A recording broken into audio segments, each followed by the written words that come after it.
حي على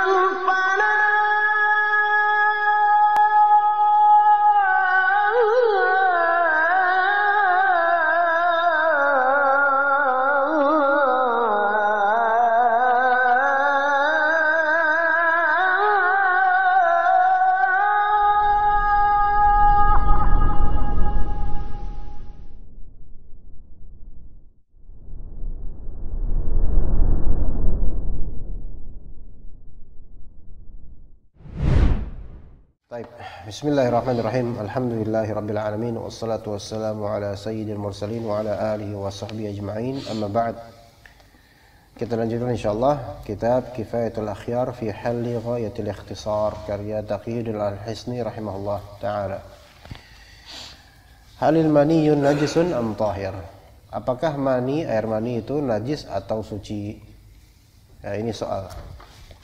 Kemudian beliau mengatakan, qala rahimahullahu taala, wa ammal maniyyu fahal huwa najisun am tahir yunzar in kana minal adamiyyi fa fihi khilafun bainal a'immati wa fi madhhabina tahirun walladhi dhahaba ilayhi Malik wa Abu Hanifah annahu najis. Wa ammal maniyyu fahal huwa najisun am tahir? Adapun mani dia najis atau suci? Maka dilihat. Di sini berarti ada rincian. Maksud antum mani di sini mani siapa? Ya, in kana minal adami, kalau misalnya mani ini mani manusiawi, ya dari manusia. Fa fihi khilafun bainal a'immah, maka ada khilaf ternyata di antara imam-imam mazhab. Tapi sebelum ke khilaf ini, antum selama ini menganggap apa tuh mani? Najis atau tahir? Najis. Najis kata dia. Kalau antum menajiskannya berarti kita semua dibilang najis ini. Karena kita dari situ kan. Wa fi madhhabina tahir, di madhab Asy-Syafi'i mani itu suci dan itu yang sahih insyaallah. Walladzi dhahaba ilaihi Malik wa Abu Hanifah annahu najis. Nah, pendapat Imam Malik dan Abu Hanifah rahimahumullah bahwasanya mani itu najis. Tapi yang sahih apa? Tahir, sesuai dengan dalil nanti. Ya bukan berarti Imam Malik dan Abu Hanifah nggak punya dalil, nggak gitu juga. Cuman yang lebih sahih adalah tahir. Wa hujjatuhuma riwayatul ghasli wa lafdhuha kana Rasulullah sallallahu alaihi wasallam yaghsilul maniyya thumma yakhruju ila salati fi dzalika ats-tsawb. Hujjah keduanya. Riwayatul ghasl. Hujah keduanya siapa nih? Hujah siapa nih? Hujahnya Imam Malik dan Imam Abu Hanifah. Mereka ada dalil kan? Ini dalilnya nih. Karena Rasulullah SAW yaghsilul maniyya. Rasulullah SAW mencuci air maninya. Maksudnya mencuci pakaian yang terkena air maninya. Tsumma yakhruju ila sholati fi dzalika tsawb. Kemudian beliau alaihi wasallam keluar menuju salat dengan pakaian tersebut, baju tersebut. Hadis riwayat Muslim. Taib. Qala rahimahullah wa madhhabu Asy-Syafi'i wa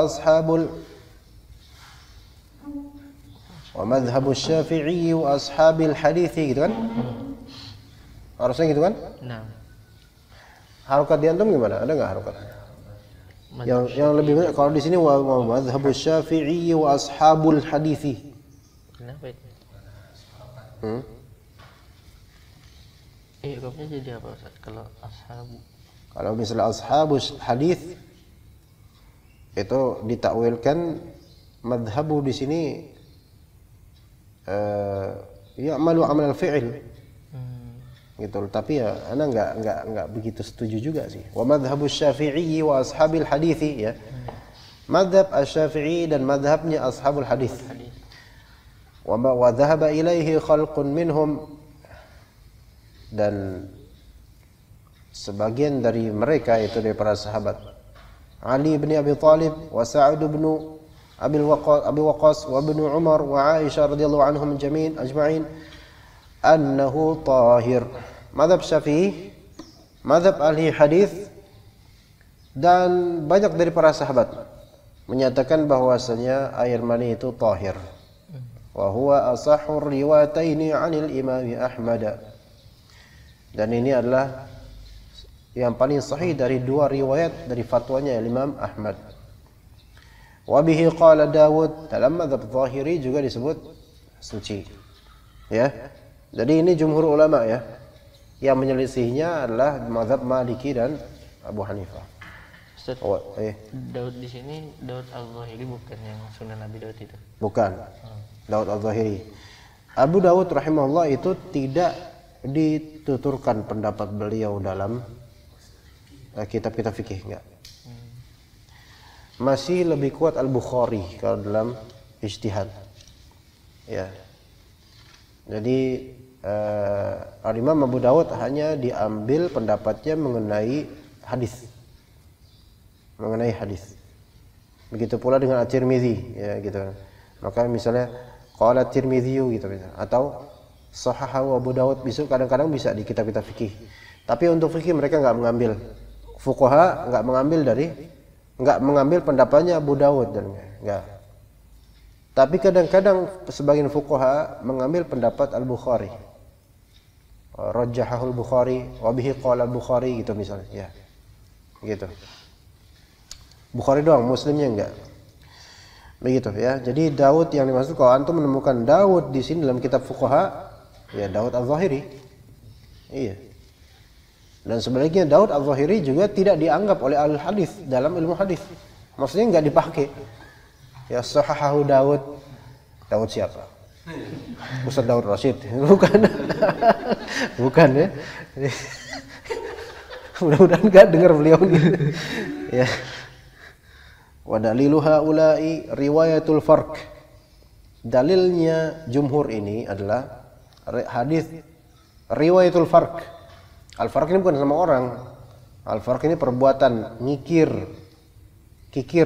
bukan kikir, apa ya namanya? Apa Indonesia ya, kawan?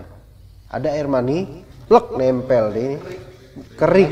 Nah, jadi riwayat kerik gitu. Maksudnya riwayat pengerikan ya. Ya ulama kayak gitu, dia mengistilahkan kadang-kadang hadithu ini, hadithul ifk misalnya. Ya. Ayatul sihir, ayat sihir misalnya, bukan berarti ayat itu mengajarkan sihir, bukan. Ayat berkaitan dengan sihir. Ya, riwayatul farq, riwayat hadis yang berkaitan dengan pengerikan air mani. Wa lafdhuha qaulu Aisyah. Lafalnya ada perkataan Aisyah radhiyallahu anha. Laqad ra'aituni afrukuhu min thawbi Rasulillah sallallahu alaihi wasallam farkan fayusalli fihi. Ya. Jadi aku telah melihat diriku ya. Jadi aku waktu itu afrukuhu mengeriknya air mani dari pakaian Rasulullah SAW dengan suatu pengerikan. Maka beliau pun salat dengannya. Hadis riwayat Muslim. Qala rahimallah, "Falau kana najisan lam yakfi farquhu kaddami wa ghairihi." Kalau misalnya air mani itu najis, maka enggak cukup dikerik. Ya. Contohnya apa? Darah. Darah najis enggak? Najis. Ketika darah itu menempel di baju, antum enggak cukup ngerik. Melainkan cuci itu bagian yang terkena darah sampai hilang bekasnya. Nah sekarang kalau ngerik, apalagi baju zaman dulu mungkin enggak sebagus sekarang ya, agak kasar, agak tebal mungkin. Ketika kena air mani, dikerik, ada enggak ampas-ampasnya? Ada. Bekasnya masih. Iya. Nah itu kan kalau emang itu najis, bekasnya enggak boleh. Najis aja ada najis ainiyah, ada najasa ainiyah, ada najasa hukmiyah. Najasa ainiyah itu berarti kan masih ada ainun najasahnya masih kelihatan tuh. Ya. Najasa hukmiyah itu kalau misalnya masih baunya atau mungkin warnanya itu masih, nah itu najasa hukmiyah, di antara tafsiran najasa hukmiyah. Nah kalau misalnya antum nih misalnya kayak ana pernah pakai jaket. Ya. Ini bab tentang najis masih ya. Ana pakai jaket naik motor mau ke rumah ke Kalibata, tiba-tiba hujan. Ya ana otomatis minggir dulu kan. Duduk di sebuah warung, gitu. Nah duduk gitu kok di bagian sini ada yang ngelus-ngelus gitu. Ada ini gitu. Ya gimana? Kesannya horor kan? Enggak horor juga ya? Atau kesannya lucu malah nih? Udah ketebak? Emang apa coba? Anjing? Bukan. Antum suzon aja mana? Bukan tikus, kucing. Ya, jadi anak kan duduk gini. Ini meja nih. Tangan kanan. Kok ada? Ya apa nih? Gitu kan? Kayak gini. Terus lihat kucing dia. Lagi gini-gini di ini ada. Baik. Selesai nggak ceritanya sampai situ kan? Belum. Kita memang pengen banget ya diceritain ya. Iya. Ya, belum kena ya, belum sampai ya. Terus udah pergilah, gitu kan? Ternyata dia datang lagi. Di sini, di bagian sini lagi. Ada apaan sih, Pak Najum? Bau kencing kucing. Enggak enak banget baunya. Ya kucing, saya kucing garong tuh, kencing sembarangan, kencing di jaket ada taruh di saung berarti kencing nama dia tuh, kucing garong tuh. Untuk mengidentifikasikan bahwa saya dirinya tuh lingkupnya di situ ya, nyari mangsa dia, nyari pacar kan. Nah, tapi ada nggak bahasannya? Nggak ada, baunya doang. Makanya disukain sama kucing tersebut gitu loh, baunya doang. Ya. Nah, berarti ini najasah apa namanya? Hukmiyah. Ainun najasahnya udah nggak ada, nggak kelihatan, tapi hukumnya masih berlaku. Nah kalau misalnya mani ya dikerik dan masih ada ainnya ya kan, walaupun itu bekas ya warna putih atau warna apa gitu, ini ainun najasahnya masih ada. Misalnya kalau itu najis, tapi rupanya pas Aisyah radhiyallahu anha mengeriknya, kemudian Rasulullah sholat dengan pakaian tersebut, maka ini menunjukkan bahwasanya itu tidak najis. Kenapa? Lah kok enggak, kalau enggak najis kenapa kok dikerik sama Aisyah? Bro. Kalau enggak dikerik kira-kira gimana? Jadi imam pula. Ya kan? Di bajunya bagian ini kemudian ada bekas bercak gitu kan, ngumpul gitu. Makmum belakang enggak khusyuk itu. Itu apaan ya? Ya. Nah, habis setelah selesai sholat tabayun makmumnya, Pak Ustadz, afwan banget nih Pak Ustadz nih, bener afwan nih, ana minta Ustadz jangan marah, ya Ustadz marah duluan, antum malah ngomong kayak gitu bikin ana marah gitu, udah ngomong aja, afwan nih Ustadz, di belakang baju Ustadz udah apaan? Oh ini ingus, ingus siapa Ustadz kok nempel di situ? Ingus kan di hidung, ya bisa. Ingusnya jadi dikerik ya supaya nggak malu-maluin lah, kan nggak bagus juga. Pengantin baru ya kelihatan di sini cupangnya sini, kan nggak enak, orang kan gagal fokus nanti. Pengantin baru tuh. Iya, makanya ditutukin. Ada cupangnya sih. Iya. Ini hari ini kalau nonton seneng dia kan disebut dagangnya disebut. Iya. Cupang. Iya, taib, lanjut. Jangan ke sana-sana terus dah. Kemudian walau kana najisan lam yakfi farquhu kadami wa ghairi. Darah kalau misal nempel di pakaian kita udah cuci, tapi bekas merahnya masih ada sedikit, tetap harus dicuci lagi sampai maksimal lah gitu. Ya. Wa ghairihi. Nah, darah juga kan bisa juga dia kan membeku di pakaian. Apalagi kalau permukaan pakaiannya tebal ya. Ya, seratnya itu tebal sehingga enggak nembus, ya kan? Plek gitu kan? Darah. Darah kambing yang baru di ini kan banyak tuh, gumpal gitu kan. Nah, kalau didiemin mengeras dia kan, maksudnya apa? Membeku kan? Antum kerik doang. Cukup enggak? Enggak cukup, harus pakai air, gitu kan? Karena apalagi mazhab Syafi'i ini mengharuskan pembersihan najis dengan air tahir. Nah itu. Nah sementara Aisyah hanya ngerik pakai tangan apa? Pakai alat atau pakai air? Ya, pakai kuku udah kelas. Pakai kuku. Nah, jadi ini nggak najis dam. Ya, apa tadi? Mani nggak najis. Kalau dam najis. Seandainya mani itu najis, maka treatmentnya harus sama dong dengan treatment darah. Wa riwayatul ghusli mahmulatun 'ala an-nadbi wa ikhtiyari an-nadhafati jam'an bainal adillah. Lalu bagaimana dengan riwayat yang tadi yang di sebelumnya, hadis sebelumnya, riwayat mana tadi? Iya, riwayat dari hadis Muslim juga, dari hadis Aisyah juga. Rasulullah SAW mencuci pakaian yang terkena air maninya, kemudian sholat dengannya. Bagaimana dengan riwayat itu? Bagaimana wahai mazhab Syafi'i menjawab riwayat tersebut? Maka dikatakan wa riwayatul ghusli mahmulatun 'ala nadb. Riwayat ini menunjukkan apa? Kita anggap bahwasanya dianjurkan membasuhnya dengan air. Dianjurkan saja, enggak wajib. Dan ini dianjurkan 'ala nadbi dan ikhtiarin nadhafah, pilihan nadhafah, pilihan thaharah, pilihan kebersihan. Dua-duanya sama-sama nadhafah kok. Mengerik air mani yang kering dari pakaian nadhafah. Membasuhnya juga sama-sama nadhafah. Maka dalam mazhab Syafi'i diberi pilihan. Antum mau ngerik silakan, kalau udah beku mau nyuci juga silakan, dan itu dianjurkan kalau nyuci. Enggak diingkari salah satunya. Maka dikatakan jam'an bainal adillah, ini sebagai penerapan kolaborasi antara dalil.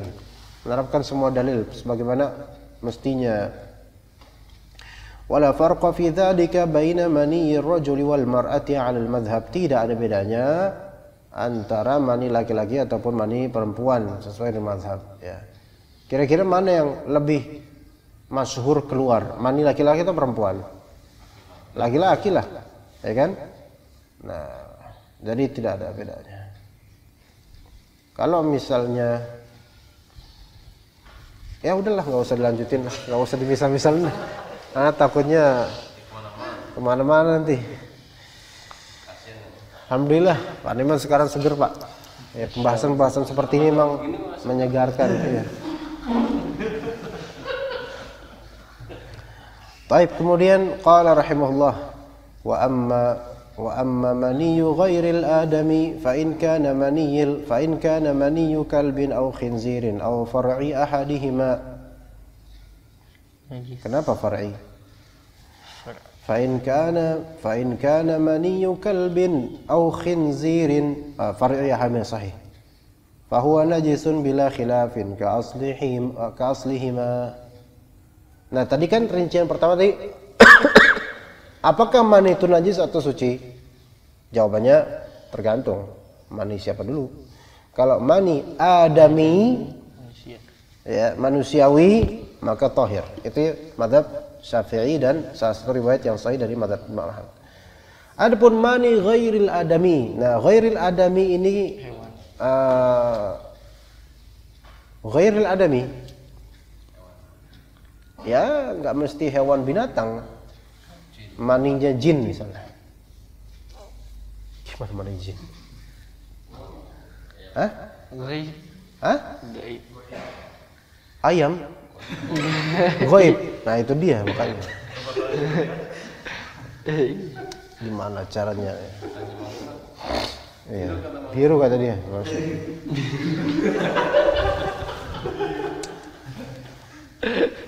Itu bahkan ahli khurafat aja mengingkarinya. Iya.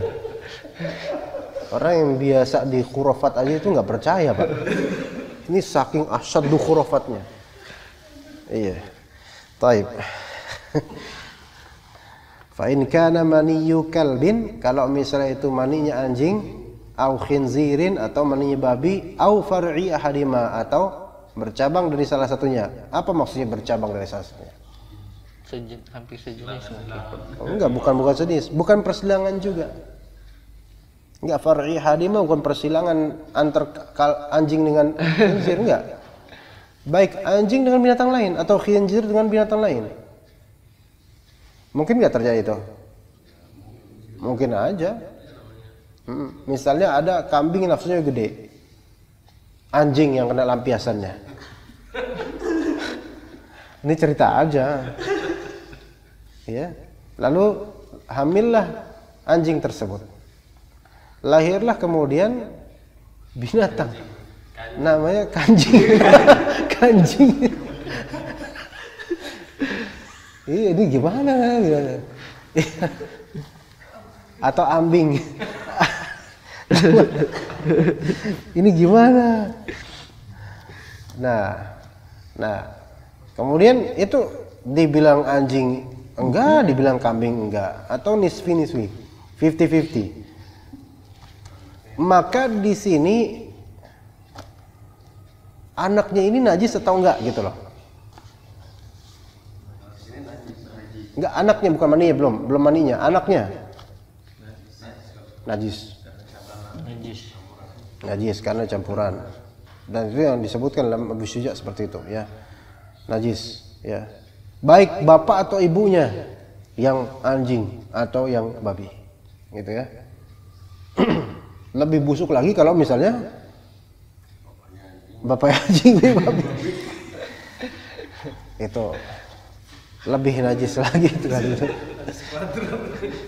Ya menjamak ya. Asyad. Fa huwa najisun bila khilafin ka aslihima, karena asalnya najis. Wa amma ma 'adahuma min baqiyatil hayawanat fa fihi khilaf. Kalau selain dari anjing ataupun babi, dari sisa hewan apapun ya, maka terjadi khilaf. Nah, khilafnya di sini di antara dua mujtahid mazhab Syafi'i, Rafi'i versus Nawawi rahimahumullah. Ar-rajihu 'inda Rafi'i annahu najis. Yang rajih bagi al-Imam Ar-Rafi'i bahwasanya itu najis. Li'annahu mustahilun fil batini kadam. Wastathna min maniyal adami takriman lah. Ar-Rafi'i beralasan, kenapa? Kita tanya ke Imam Rafi'i, wahai al-Imam, kenapa kok hewan-hewan selain, kalau anjing dan babi udah jelas semuanya sepakat nih, tapi misalnya apa binatang lain misalnya? Kera, mani. Oh iya itu kera itu, ya. Maninya kera. Enggak deh, jangan kera ya. Terlalu enggak enak. Kuda. Jadi ada sedikit kisah. Waktu di pesantren itu, kita itu kalau sore-sore boleh keluar itu kayaknya heavenly banget, surgawi banget. Keluar di pesantren buat jalan-jalan sekitar. Nah, di daerah dekat pesantren itu ada kandang kuda, ada lapangan kandang kuda memang ya. Kita boleh masuk tuh santri-santri situ sama ownernya, sama apa manajemennya. Wah, seneng banget lihat kuda-kuda itu. Sengaja tuh kuda sore-sore kalau kita hadir kawin mereka, sengaja banget. Ada kuda yang jantannya luar biasa tuh, kawin mulu kalau kita hadir kawin dia. Dan kawinnya di tengah lapangan, kita ngeliatin. Iya deh, yang waktu itu udah tua ya. Iya, pas kawin itu, masya Allah maninya banyak banget. Dan beleberan kemana-mana. Itu kalau diemberin satu ember kali. Dilepas, ketawanya ekstrim ya dia. Iya. Tapi itu mani nih. Bagaimana tinjauan mazhab Syafi'i terhadap mani itu? Karena mani itu kalau udah kuda itu selesai itu maninya beleber kemana-mana. Ya, dan bisa menciprati santri-santri yang deketin. Apa hukumnya? Nah, sekarang kita lihat. Menurut Rafi'i najis. Menurut Nawawi tahir. Gitu. Ingat aja, ingat kuda jengir, ingat Rafi'i, najis. Ya, najis. Ya, kenapa alasannya? Li'annahu mustahilun fil batin, kadam. Karena dia mani tersebut adalah mustahilun.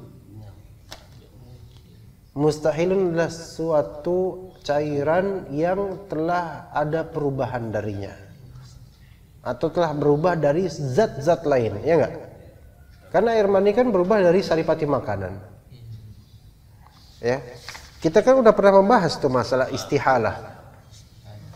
Cairan apapun yang keluar dari kubul maupun dubur, kemaluan depan maupun belakang, cairan apapun, itu semua najis. Dengan alasan apa? Istihalah. Karena semua cairan itu terjadi perubahan di dalam tubuh kita sebelumnya. Asalnya cairan itu bukanlah itu tadinya, entah makan atau minuman atau zat-zat tertentu yang berubah kemudian menjadi darah atau madhi atau wadi atau tinja atau lainnya. Maka karena istihalah tersebut terjadi proses di dalam, maka jadilah dia kemudian najis, kotoran, najis. Maka karena istihalah ini terjadi di tubuh hewan-hewan tersebut, maka keluarnya dia walaupun berupa mani, najis dianggap oleh Ar-Rafi'i. Lah terus bagaimana dengan maninya manusia? Maka dikatakan Rafi'i, wastathna maniyal adami takriman lah. Dikecualikan maninya anak Adam sebagai pemuliaan untuk anak Adam. Nah sekarang kita kan dulunya kan mani kan, ya benar gak? Masih ingat gak dulu sebenarnya antum tuh ada olahan makanan tempe goreng dan semisalnya? Kan olahan makanan saripatinya. Istihalah terjadi, istilah terjadi. Kenapa Ar-Rafi'i tidak mengatakan anak Adam maninya najis? Mustad. Ini mustad dikecualikan karena sebagai takrim, yaitu pemuliaan untuk anak Adam. Oke. Warajhu 'inda Nawawi. Bagaimana dengan perkataan Nawawi? Innahu tahir. Maninya hewan selain anjing dan babi, maninya tahir, suci. Wa qala innahu al-asahhu 'inda al-muhaqqiqin wal aktsarin. Maka kata Nawawi, ini pendapat ini ada yang lebih sahih bagi para ahli tahqiq, yaitu para ahli yang mentahqiq dan mendetail dalam masalah, dan mayoritas ulama. Li'annahu aslu hayawanin tahir, karena mani hewan ini adalah dasarnya atau asalnya dari hewan-hewan yang suci. Ya. Tapi dalam mazhab Syafi'i ikhwas sekalian, untuk sabu' binatang buas itu dihukumi najis. Ya. Tapi ini enggak dibahas di sini apakah maninya serigala misalnya najis atau enggak gitu. Kalau pakai takhrij kaidah bahwasanya atau dhabit bahwasanya hewan buas itu najis, maka maninya najis juga harusnya gitu. Dan juga hewan buas yang maksud seperti apa gitu loh. Karena kadang-kadang ada hewan yang dia jenisnya ada yang buas ada yang enggak. Contoh ular ada yang buas ada yang enggak. Ada ular yang buas, ada ular yang enggak buas, enggak nyerang ada. Apakah itu najis atau enggak gitu loh, ya. Itu tinjauan lain lah, ya. Tapi dalam mazhab Syafi'i sabu' termasuk buas, termasuk najis. Fakana tahiran kal adami, maka karena dia mani hewan tersebut adalah asalnya hewan yang suci, maka dia suci mani tersebut seperti adami, seperti manusia. Wa fi wajhin annahu najisun min ghairil ma'kul tahirun minhu kal laban. Dan dalam satu pendapat bahwasanya air mani yang najis itu dari binatang yang tidak boleh dimakan. Anda pikir ini pendapat yang paling fair sih, pertengahan menjamak antara Rafi'i dan Nawawi, ya. Jadi maninya hewan yang tidak boleh dimakan dagingnya najis. Berarti maninya kucing najis enggak? Enggak, pakai asal ini, pakai taksil ini. Najis karena enggak boleh dimakan. Maninya ayam enggak punya mani. Maninya kuda tadi. Najis atau tidak? Enggak najis karena boleh dimakan. Taib, maninya keledai. Najis karena enggak boleh dimakan. Maninya baghl atau bighal. Najis karena enggak boleh. Baghl atau bighal itu adalah percampuran antara keledai dengan kuda, ya. Kemudian maninya komodo misalnya gimana? Najis. Dan ini yang paling sulit mendapatkannya, gimana caranya enggak tahu. Ya. Maka yang tahirun minhu kal laban. Taib. Dan yang suci, mani yang suci itu dari hewan yang makul, seperti susunya juga. Ya enggak? Kalau susunya halal, susu yang tahir, mani tahir kan? Tahir. Bersih, tahir gitu. Karena kita juga enggak menganggap mani itu kotoran, gitu. Mani itu menjijikan, namun dia bukan suatu kotoran. Ya kan? Kalau kenyataannya kalau di Indonesia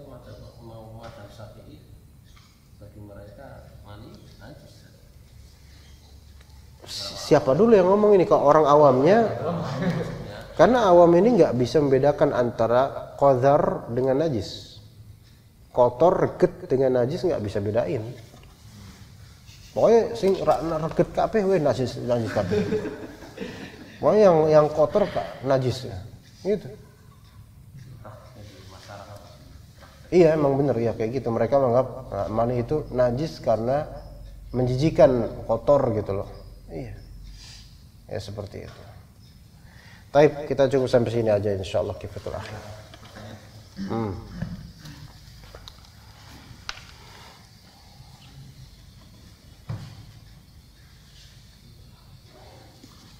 Pertanyaan dari Yudhistia Bahrus Suwab. Pakai TH, pakai Yudith enggak? Tapi beda orang. Sama yang kemarin sama enggak? Hah? Lupa. Apa? WhatsApp. Barakallahu fiik Ustaz. Ofik barakallah. Bertanya. Ya. Orang-orang Khawarij sering membawakan fatwa Syekhul Islam Ibnu Taimiyah mengenai larangan memberontak pada pemimpin yang tidak berhukum dengan hukum Allah. Adalah untuk pemimpin fasik dan zalim, bukan untuk pemimpin yang menyia-nyiakan agama. Bagaimana memahami ini? Ini kembali ke masalah al-hukum bighairi ma anzalallah, itu kita artikan apa dulu. Ini di antara celah orang Khawarij ini akan menyerang. Al-hukum antum mau izin? Fadhil, jazakallahu khair. Izin aja atau tiba-tiba pergi aja enggak apa-apa. Iya. Fadhil duluan, ya fadhil. Jazakallahu khair. Al-hukum bighairi ma anzalallah. Berhukum dengan tidak dengan apa yang Allah turunkan, itu kan ada rinciannya. Nah sekarang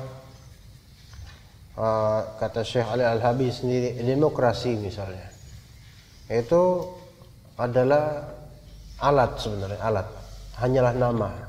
Hakikatnya bagaimana kita lihat esensinya. Nah di negeri ini walaupun memang defaultnya adalah berhukum sesuai dengan permusyawaratan pejabat dan rakyat atau gimana ya, tetapi kan secara hasil hukum sebagiannya itu ada nggak ya sesuai dengan prinsip syariat?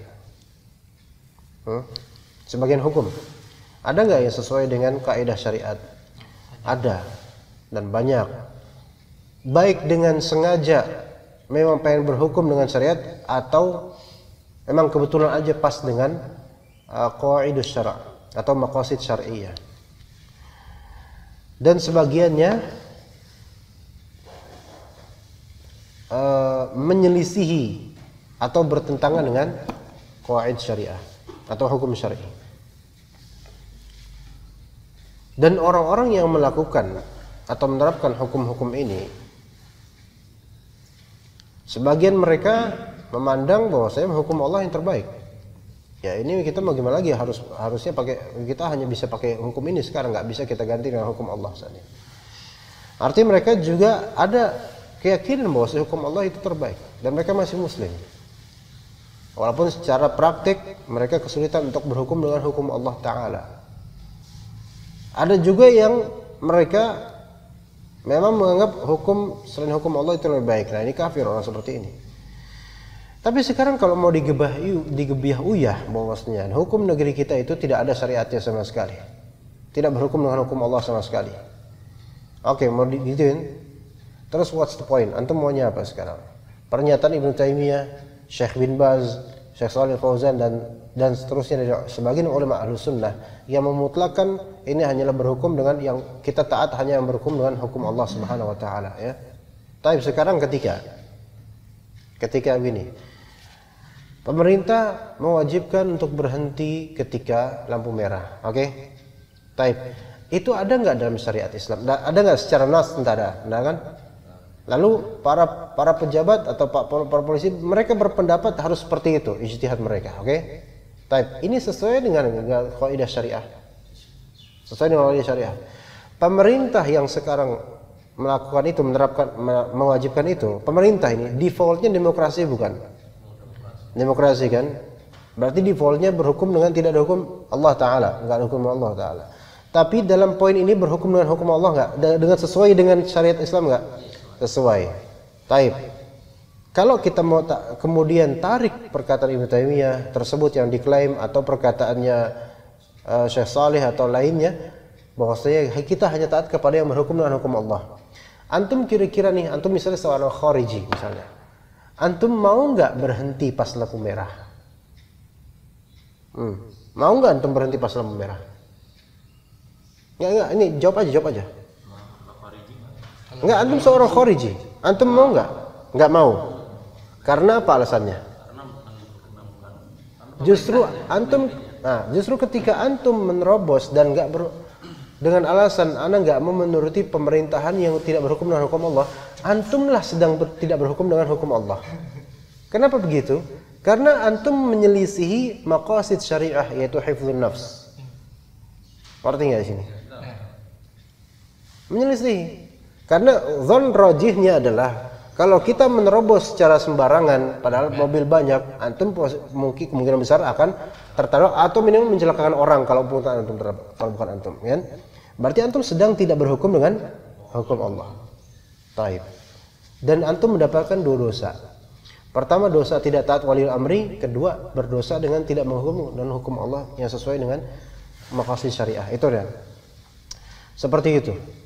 Ya, itu efeknya di khariji dengan alasan Anda nggak mau taat sama pemimpin yang pakai demokrasi.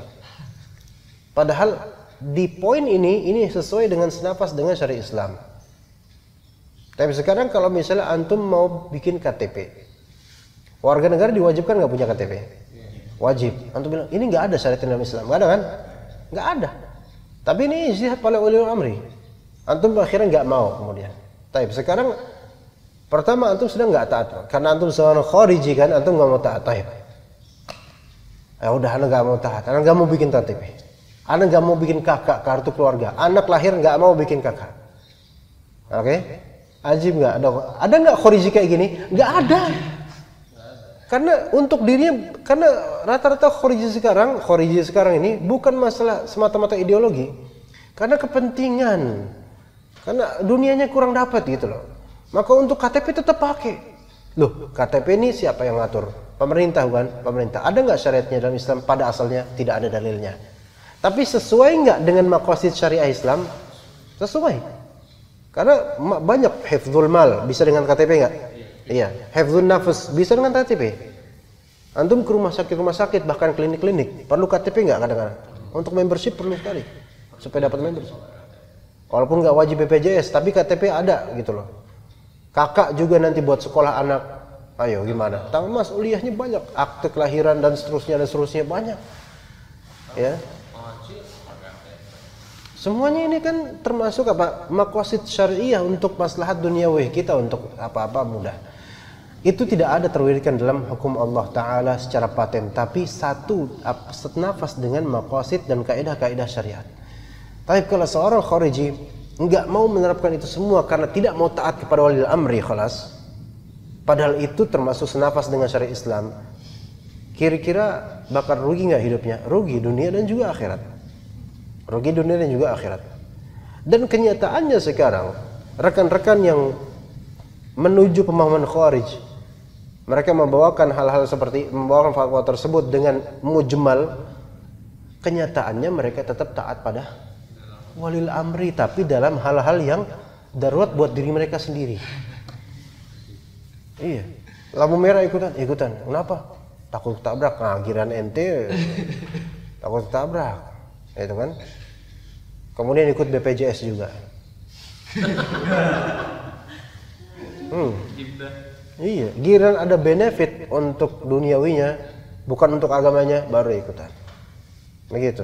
Sembako terima. Dana bos terima. PNS lagi. Ya kan? Ditanya, dari mana gaji antum?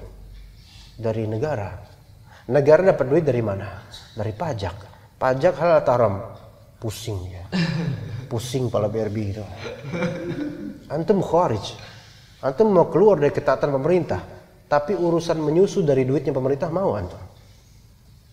Untuk kemaslahan diri antum menuntut pemerintah supaya ini. Makanya Anda nggak pernah menemukan seorang yang berpengalaman seperti itu sampai yang di kajian kemudian angkat nunjuk tangan kemudian langsung berseteru dengan Anda di kajian di Masjid Hijau pernah. Anda nggak pernah mendapatkan seorang khariji pun atau semi khariji yang mereka membelot juga dalam masalah-masalah yang menguntungkan mereka. Nggak ada. Mereka tetap aja taat juga membagi amri. Iya, karena kebanyakan mereka emosi aja. Kemudian membawa perkataan seperti itu. Dai-dai yang mengharuskan seperti itu sekarang. Oh, ini kita hanya taat pada walil amri yang memakai hukum Allah. Oke, taib. Ahsanta. Oke. Sekarang rinci lagi. Negeri ini berhukum dengan hukum Allah enggak? Mereka bilang enggak. Enggak secara mutlak kata mereka. Baik, lampu merah. Ini, itu, sistem ini, sistem KTP dan seterusnya, e-tol dan seterusnya itu semua. Ada enggak dalam hukum Allah? Enggak ada. Antum tapi ikutan enggak? Ikutan. Jadilah khariji sejati kalau kayak gitu. Kalau nggak mau taat, nggak taat sama sekali, khalas. Bisa nggak? Nggak bisa. Ya udah khalas, antum ngapain repot-repot kayak gitu? Udah taati saja apa yang ma'ruf dan jangan taati apa yang munkar, selesai, khalas. Nggak usah repot-repot. Antum karena pointless, nggak ada poinnya antum kalau misalnya dengan mujmal nggak usah ditaati sama sekali mutlak. Nggak ada poin, nggak ada ujungnya. Apa ujungnya? Pemberontakan. Pemberontakan buhot, oke lah ganti lagi dengan pemerintah yang baru yang telah berhasil mengungguli pemerintah sebelumnya. Kira-kira pemerintah yang pakai sistem buhot, ya kira-kira bakal berhukum dengan hukum Allah lagi nggak? Enggak. Caranya dia menggulingkan pemerintahan aja itu juga tidak benar, apalagi setelah berkuasa, ya gitu kan? Atau kemudian mengumpulkan massa yang banyak, ya sampai kemudian berhasil menggulingkan. Mengumpulkan massa yang banyak itu membutuhkan arrangement dan juga persatuan antar berbagai kubu. Kubu ini, ormas ini, ormas ini. Nanti ketika sudah berkuasa, pada rebutan lagi ya? Rebutan lagi. Ya, ada imam besarnya, menterinya beda-beda dari beragam ormas. Nanti juga bakal mereka berhukum dengan sesuai dengan ormas mereka masing-masing dan golongan mereka. Pointless. Lebih baik belajar aja deh daripada terus-menerus di masalah itu. Mereka juga hanya mengangkat fatwa-fatwa itu saja. Itu diangkat terus, itu diangkat terus. Rincian-rincian yang udah dituliskan oleh Syekh para ulama, misalnya Syekh Sulaiman Ar-Ruhaili misalnya, penjelasan beliau itu nggak bakal dianggap mereka. Makanya orang-orang seperti mereka ini masih ikut Syekhul Islam Ibnu Taimiyah, masih syukur. Kemudian masih banyak kemudian menukil dari Syekh Shalih Al-Fauzan dari fatwa-fatwa global beliau dan Syekh bin Baz. Alhamdulillah ini para masyayikh bermaksud baik, benar. Tapi ada beberapa hal yang perlu dirinci lagi dari para ulama lain. Tapi gitu. Ya, dan orang-orangnya sebenarnya ya itu aja, ujung-ujungnya ke situ lagi. Seperti itu, Mas Yudit. Ya, pakai sa. Ya. Khalas? Baik. Sallallahu ala nabiyina Muhammad wa ala alihi wa sahbihi ajma'in. Subhanakallahumma bihamdika asyhadu an la ilaha illa anta astaghfiruka wa atubu ilaik. Wassalamualaikum warahmatullahi wabarakatuh.